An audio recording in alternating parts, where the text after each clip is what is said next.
Welcome. What I want to do today is show you how to add these two fractions. And these fractions look pretty crazy, right?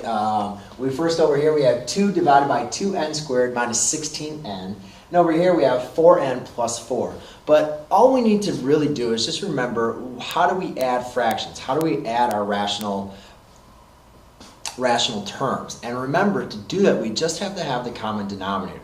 So when it was as easy as 1/3 plus 1/4 and saying, oh, the common denominator is 12, this looks like it's going to be a little bit more difficult. But remember, the kind of trick to finding a common denominator is you can just multiply these two denominators by each other and you will have achieved a common denominator. So if I multiply 4 times 2n squared minus 16n, I get 8n squared minus 64n, which now in turn is my common denominator. But remember, so if I'm going to multiply 4 over here, I have to multiply that 4 on the top. And if I'm going to multiply 2n squared minus 16n, over here, I have to multiply it on the top as well. So, 4 times 2, 8. We like that kind of math, don't we? Over here, I'm going to have 8n squared minus 64n.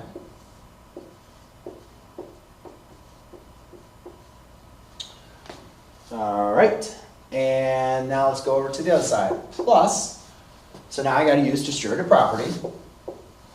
4n times 2n squared is going to be 8n cubed. 4n times a negative 16 is going to be a negative 64n. All over the same denominator, just multiplied a little bit differently. So I have 8n squared minus 64n.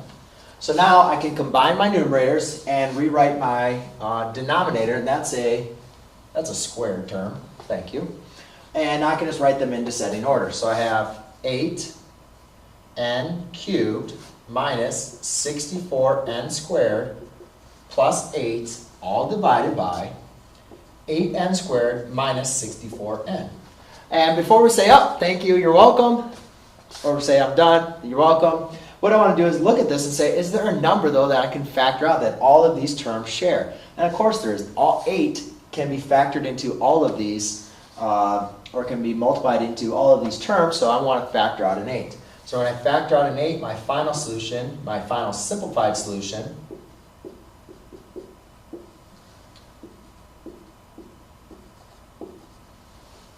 is going to be that. So there you go, ladies and gentlemen. That's how you simplify by adding two rational terms. Thanks.